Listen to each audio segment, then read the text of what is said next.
Good evening, guys. Let's just do a quick internet speed test, make sure. Yeah, we're good.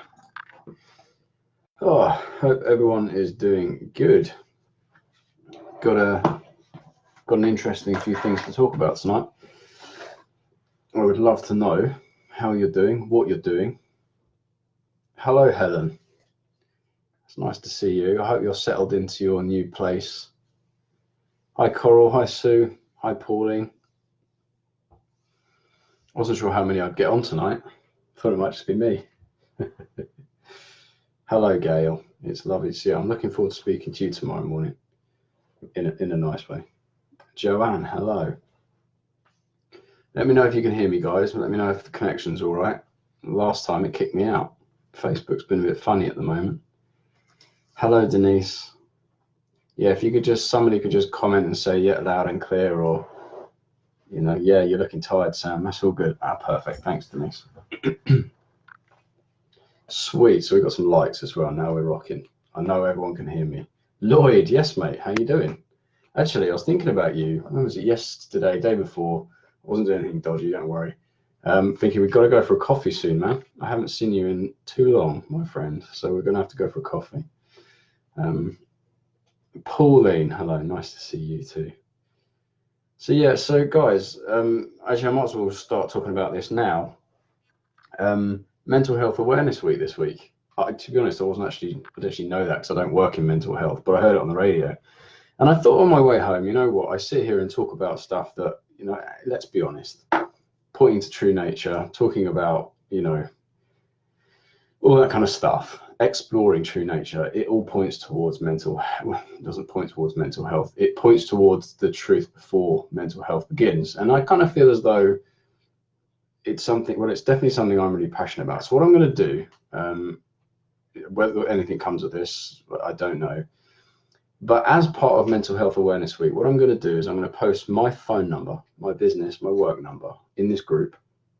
And at any point this week, if anyone in here, or if anyone you know, if anyone you feel that would benefit from it, to just give them my number and tell them to call me. And I'm more than happy just to sit and talk.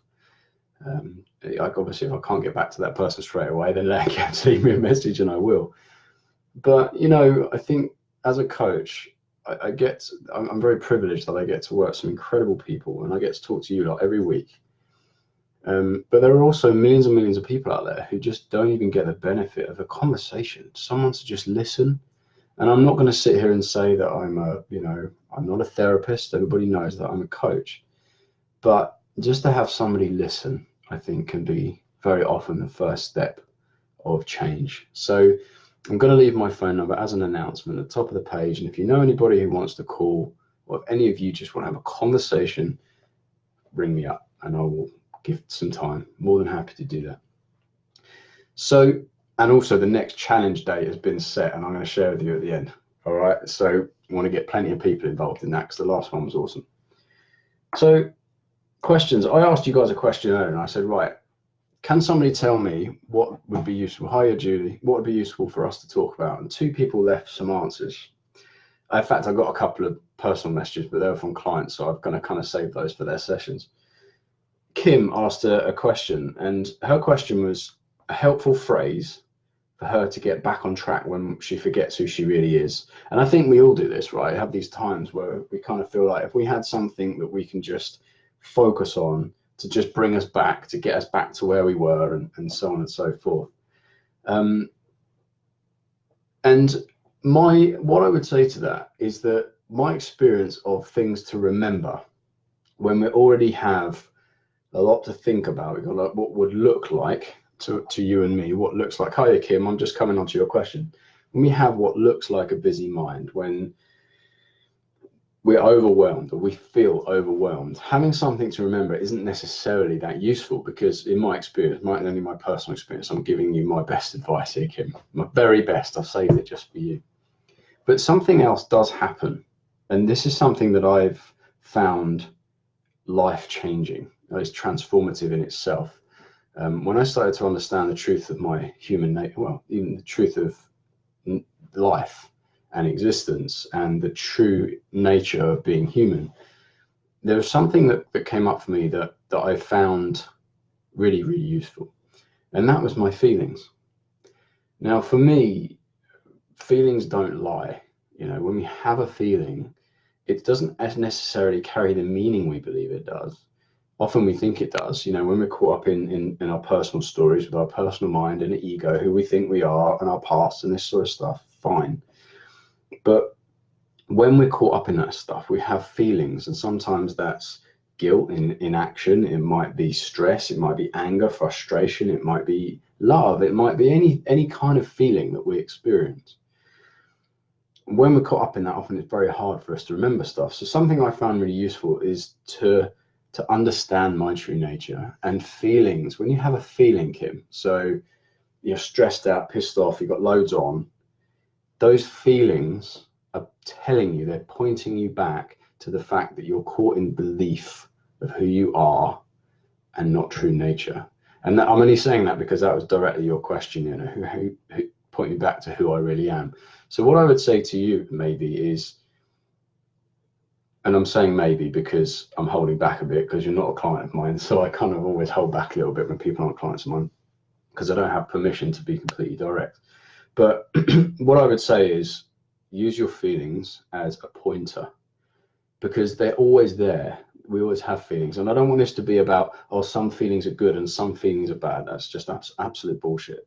This isn't about bypassing your experience, because so often, and I find this, if I'm feeling, I don't know, angry or frustrated, or I don't know, it could be something silly like, I don't know, give an example, like say a client has just said to me, Sam, look, we've agreed that we're gonna take a break from working together, right? It hasn't happened for a long time, but it has happened in the past. And so we take a break from working together, and I'm kind of like going into all these stories, and oh, am I doing good? What's this about? What, and the truth is that actually they kind of graduated and they got what they wanted, and now they might come back for the next step when they're ready. But in my experience, I'm kind of going through all these stories. But the cool thing about that is that when I'm reminded, when those feelings remind me that I'm caught up in shoulds, shouldn'ts, not being good enough, confidences, self-efficacy, all this sort of stuff, that's belief. And it won't be the same for everybody, but I can say for me that generally always brings it with it a feeling of relief, even if I'm feeling still very anxious or very stressed or pissed off, whatever. It takes the edge off. So I would say to you, Kim, use your feelings as use your feelings as a reminder to point you back to true nature. All right.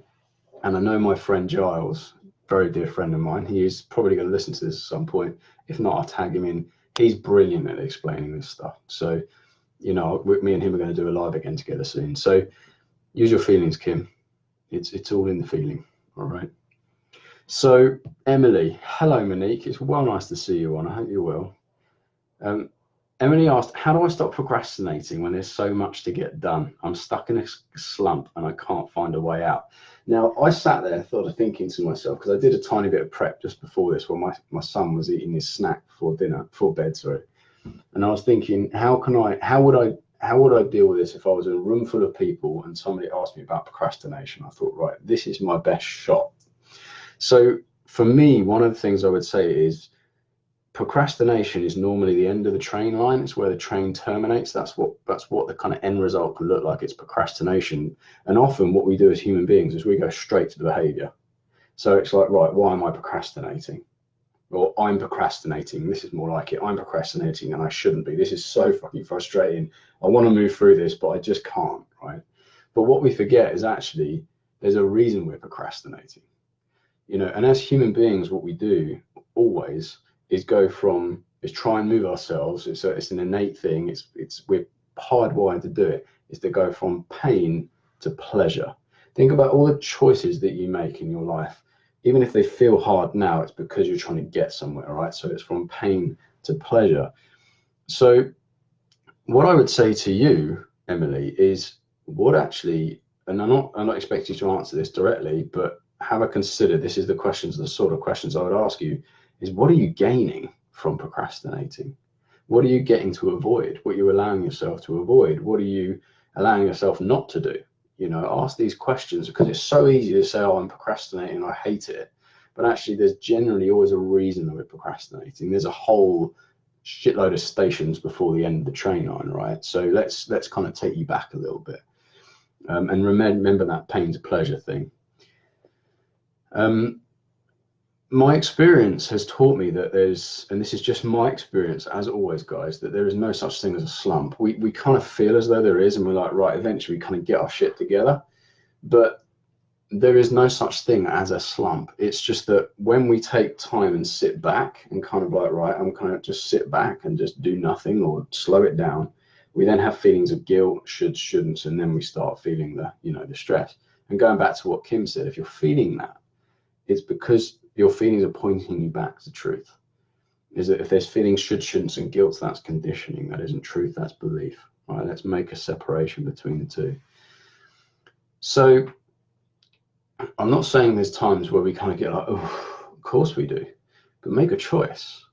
Whatever choice we make is fine. It's absolutely fine.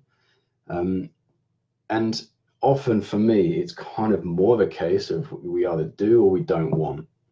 And so, often we have fun with clients around this when they come to me and they're kind of showing up procrastinating. And I say, okay, so I'll give you an example, right? If your best friend was the other side of the country right now and they needed your help, and I took away all your money, all your shoes, and all your clothes, what would you do then? I'd get there, I'd run, I'd walk, I'd hitchhike, I'd do everything I could to get there. And that's because they want to do it, right? And one thing I see a lot in people that procrastinate a lot is because they do a lot of shit they don't want to do. They've got loads of stuff they don't actually want to do. And so either, you can get help, you can ask for help, or you can just not do it, get somebody else to do it potentially. And I'm not giving you answers, I'm just kind of giving you a ballpark of the sorts of things that I would explore. Also remember that generally speaking, when I work with people, and I've worked with thousands of people since even back when I was a personal trainer, I used to get it all the time of people procrastinating over diets and exercise and stuff. We are so conditioned from an early age that success and our value is placed on how much we can do in life, which is utter bollocks. I'm sorry, but it is. And it's not to say those things aren't cool, they're not important, they don't bring us joy and value and that sort of stuff, but they don't determine a human being's value. But we're so conditioned around doing, that when we allow ourselves just to be without doing, there's all these feelings of guilt and shoulds and shouldn'ts, and that is belief. And that's what I was talking with you about, Kim. It's pointing you back to your misunderstanding. All right. The other thing to remember is when a conditioning becomes a belief, that belief becomes part of ego, which is your identity. So if you're identified with things outside of you and doing, when those things change, it's going to feel very stressful. It's going to feel hard. I don't want you to do anything with that information. Just know the truth of your experience, right?